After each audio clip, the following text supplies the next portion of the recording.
Now that we're really done with Mulsantir, there are a couple options available to us.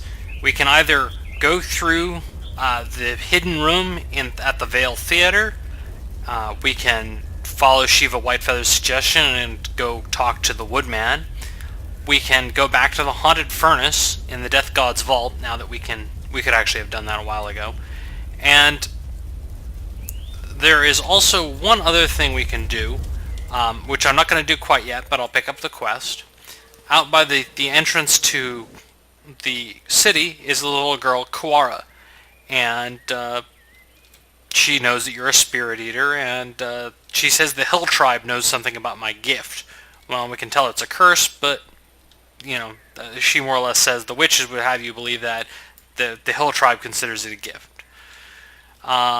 And she wants me to go meet her grandsire. And in the Wells of LaRue.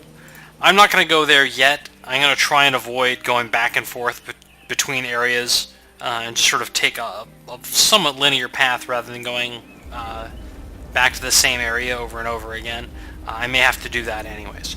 But I'm going to start from the top of the list here and go to the back door at the Vale Theater. So I'm going to meet you back on the Shadow Plane. We're back at the Shadow Theater, as the game calls it, and this door, which was locked before, is now open, which is convenient. There are a couple of gateways in the room, but Kalen calls them a nexus of portals. And she senses that some of the portals have been sealed. Oku mentions there's blood on the floor leading to one of the portals. He doesn't specify, but it's this one right to our left, which is first door incoming visitors. In order to get involved with the stuff here, though, we're going to have to wake up this golem. I'm also just going to pick up this other stuff around here.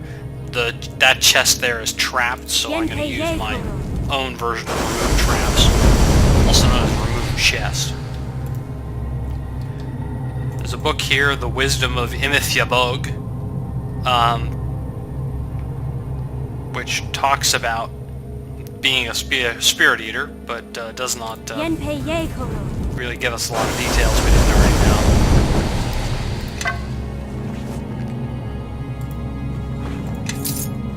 Man, this quarterstaff is utterly worthless. It's just a +2 quarterstaff.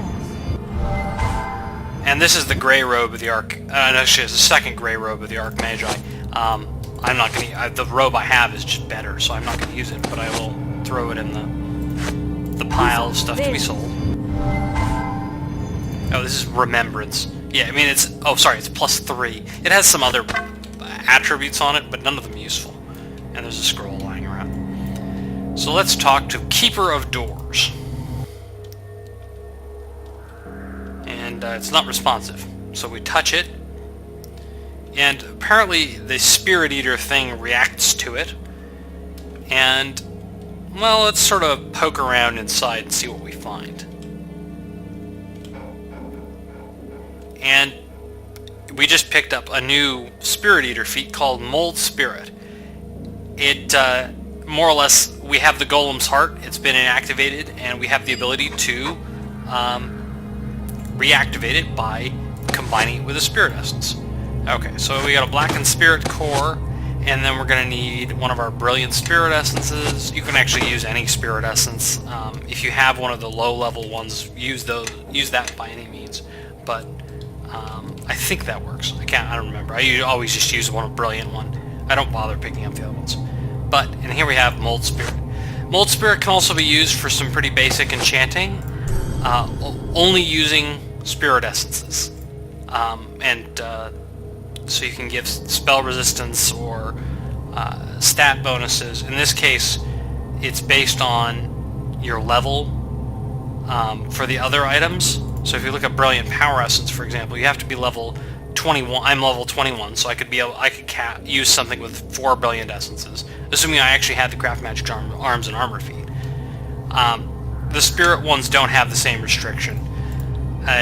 They start at the first... Using one Brilliant Spirit Essence gives +3, +4 for 2, +5 for 3, +6 for 4, And then you can combine brilliant spirit essences to make pristine spirit essences, which can be used for plus 7, 8, 9 bonuses. We'll do that eventually, but we need a lot more spirit essences first.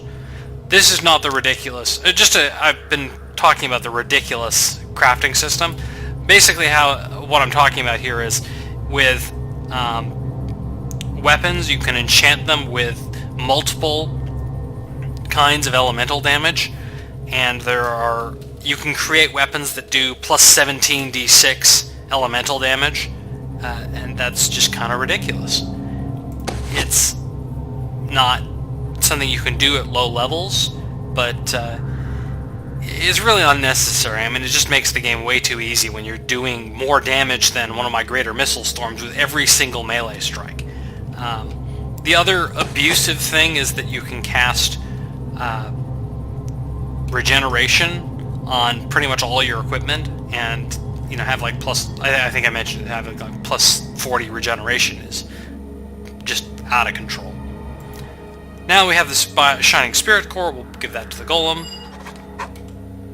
And, he has some things he'll say. And there are visitors coming in. He calls them the Couriers. We say they brought you to this place. Interesting. And... okay. Well, maybe we'll chat with the Couriers. It says the seals are withdrawn, so here are our messengers. Now you'll notice I cast my buffs. And, more or less we can ask them sort of what happened. And Vale of Maridolane, if you read the text there, that's the ending area from the end of the first campaign. Yeah, you can offer to free them from their slavery. They are apparently being controlled somehow. It gives you a point towards good.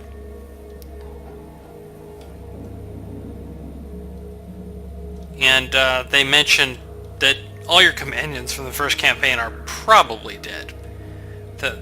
Kelligar was still alive. Okay. And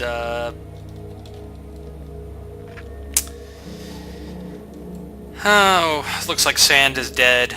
Oh, there are a couple others, but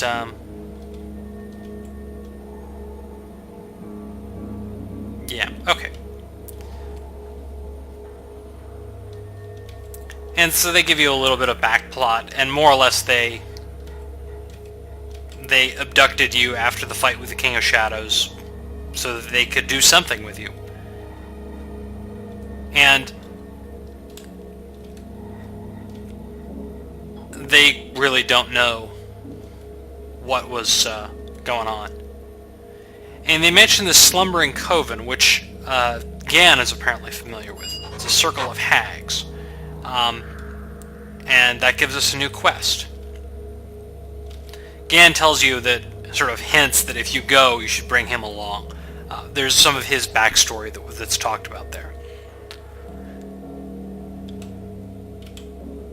And, okay. And they threaten you. I'm going to use diplomacy and get some XP for getting them to go away diplomatically. You can also just kill them. It's worth less XP. But there are a couple other doors here, so let's see what they have. The second room is to storage. Okay. Well, let's open the second door, containment. And there's this defective Emissary Golem. This may actually be an interesting fight. I forgot that I got rid of my Tensor's transformation in order to get greater heroism.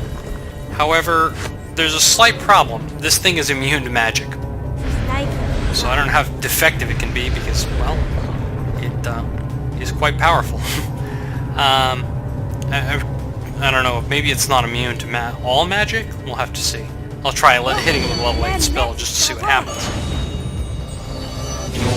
Nope, it's immune to that. I've got shades, I guess, but that's not going to work. I need to kill it with spells that it can't resist. So I'm going to use Elemental Shield. Which more or less means that every time it hits me, it will take damage. And, well, let's see if Body of the Sun will work. Again, these are spells that don't actually directly do damage, or don't actually directly target the golem, and so they may actually work from that standpoint. The main thing I'm just doing is letting this, letting my Greater Earth Elemental just beat on it. Because there's not, I mean, it will eventually kill it. It's not a very dangerous enemy, from a standpoint of, is it gonna kill me? No, it's just hard to kill.